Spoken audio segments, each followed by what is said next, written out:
Oke, assalamualaikum warahmatullahi wabarakatuh. Insya Allah, alhamdulillah, Allah beri kemudahan buat gue pribadi punya waktu buat bikin konten dan menyapa teman semuanya.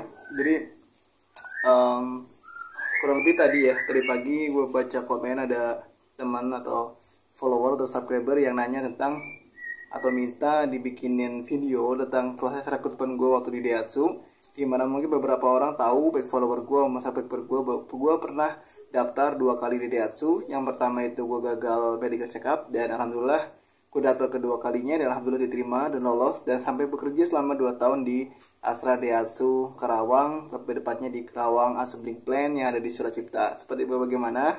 Yuk kita simak setelah video ini.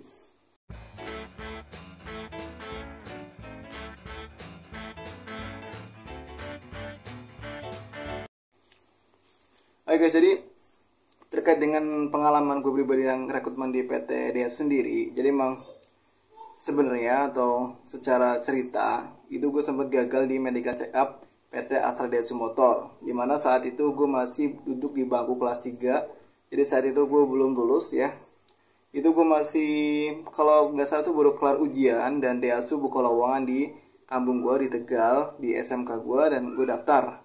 Ya singkat cerita sebenarnya gue nggak terlalu berminat gitu loh. Jadi emang basicnya gue nggak terlalu berminat, karena teman-teman gue daftar ya kan, gue ikutlah psikotes dan segala macam, interview dan juga medical check up. Untuk psikotesnya apa aja mungkin udah pernah gue bahas di video gue sebelumnya, lu cari aja judulnya kisi-kisi PT Astra Daihatsu Motor.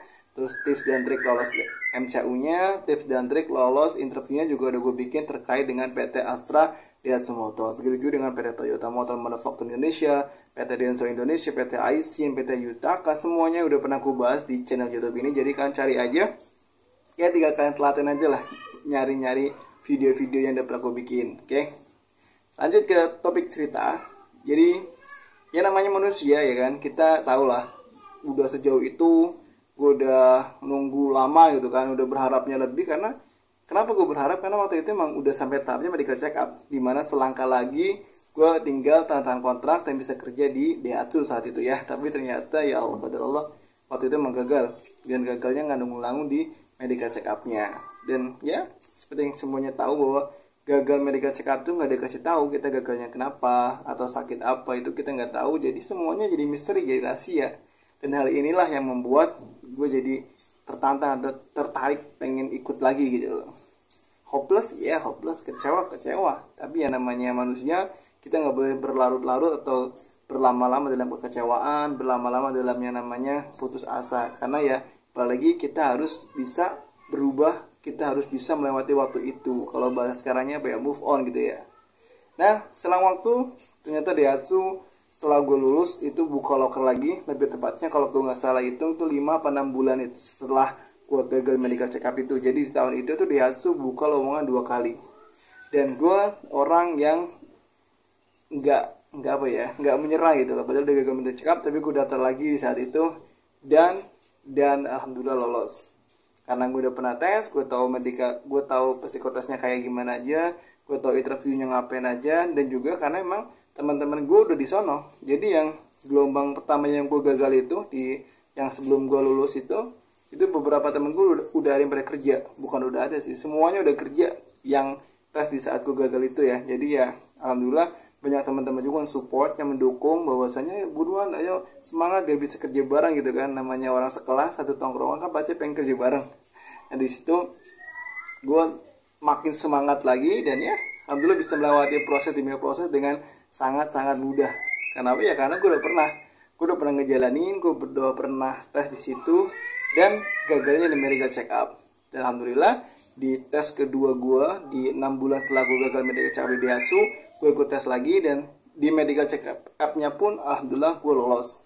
Dan di tempat yang sama, di klinik yang sama, pola pengecekannya pun sama, dan itu nggak ada masalah apa-apa. Dan alhamdulillah gue lolos sampai kerja di Daihatsu di tahun 2013 saat itu ya. Jadi MPK gue MPK 45813 selama 2 tahun di sana sampai dengan tahun 2015. Kalau gue mengoreksi dalam arti gue bermuhasabah, kenapa gue bisa gagal di medical check up yang pertama? Karena ya waktu itu emang nggak tahu gitu loh. Dikira ya udah medical check up gue nggak ada penyakit apa-apa, gue nggak punya riwayat penyakit jantung, nggak punya penyakit apapun gitu ya, dalam arti masih berlepas lolos. Jadi gue pribadi meremehkan dulu, masih suka begadang dan segala macam. Jadi mau saat itu namanya anak muda lagi senang-senangnya begadang, dan ketika itu mungkin mempengaruhi fisik, kondisi badan kita kurang fit saat medical check up mungkin ya, tapi selebihnya wallahualam gue nggak tahu. Intinya gue gagal di situ, berpikirnya karena gue kurang jaga diri saat itu ya, kurang jaga kesehatan, kurang makan sayur dan terlalu banyak makan gorengan-gorengan segala macam, dan juga ya terlalu banyak termakan mitos-mitos yang ada mitos minum kecap segala macam. Itu gue lakuin, itu bener-bener apa ya, bad ya, sesuatu yang kurang baik lah. Dan di medical yang kedua gue simple aja, gue perbanyak tidur saat itu, maksudnya tidur cepat, bangun cepat saat itu ya, minum air putih yang banyak waktu itu, dan yang pasti gue hindari dulu yang namanya manis-manis dan gorengan. Karena kalau bilang kayak gitu, nggak mungkin, manusia itu nggak bisa lepas dari yang namanya gula. Kita butuh namanya sesuatu yang manis untuk energi badan kita. Namun kalau berlebihan itu kurang baik. Karena gue bilang gitu ya, karena saya itu berlebihan, gue minum kecup berlebihan, gue minum waktu itu soda susu katanya kan bersihin segala macam, padahal semuanya bener-bener malah gue bilang itu tuh yang bikin gue gagal gitu loh. Karena di medical check yang kedua gue nggak pakai itu, gue nggak pakai yang namanya soda susu lagi, nggak pakai namanya kecap-kecapan lagi, normal aja air putih dan sayur, tidur cepet. Intinya yang gue pikir pola tidur waktu itu ya, karena emang ya namanya badan kan kita perlu istirahat, dan mungkin fit apa enggaknya dipengaruhi di situ. Kalau kita mau medical check up dengan dia setiap hari kita begadang, otomatis badan gak sehat, gak fit, dan mungkin hal itu yang bikin gue gagal. Namun gue nggak ke situ, gue sadar ketika gue udah ngejalin semua itu gitu loh. Pas gue di Daihatsu dan segala macam, oh mungkin gue salahnya di sini, dan gue pengen berbagi semua itu di sini untuk kalian semuanya. Biar apa? Biar teman-teman semuanya bisa lolos, biar teman-teman semuanya bisa diterima gitu lah, biar teman-teman semuanya nggak kayak gue yang pertama ya gagal medical check up cuma gara-gara ngeremehin. Karena gue juga punya saudara ponakan di kampung gue sendiri ya, sama case-nya, sama kejadiannya, sama-sama meremehkan keadaan dalam artian mau medical check up tapi begadang mulai, apalagi sekarang zamannya game online ya kan. Itu akhirnya pas ketika mau medical check up ya gagal karena badan kurang fit. Jadi nggak mesti lo nggak punya penyakit kronis, nggak punya penyakit bawaan itu nggak bakalan nggak lolos gitu loh. Karena bisa jadi lu nggak lolos gara-gara kurang fit dan kurang ini kurang itu. Namanya medical check up tuh kayak gitu, misteri. Dan yang bikin nyeseknya lagi, kita nggak dikasih tahu kita sakit apa, dan penyebab gagalnya apa tuh kita nggak dikasih tahu. Jadi makanya itu kita harus prepare semuanya, kita harus menyiapkan diri kita biar bisa benar-benar fit saat medical check up. Caranya gimana? Ya yang seperti yang udah pernah gue jelasin, ya itu tadi, perbanyak minum air putih dan jangan begadang, tidur cepat, bangun cepat, kurangi gula-gula dan minyak, dan yang pasti kalau bisa berhenti rokok. Paling itu doang yang bisa gue share. Karena karena pengalaman itu gue bisa belajar, dan alhamdulillah gue bisa diterima di Toyota, medical check up lolos, medical check up Mitsubishi Motor Krama Yuda Indonesia juga alhamdulillah lolos, medical check up di Wings juga lolos, medical check up di Indofood pun juga lolos, alhamdulillah semuanya sehat-sehat baik sekarang di PT Piaggio Indonesia Vespa Manufaktur juga.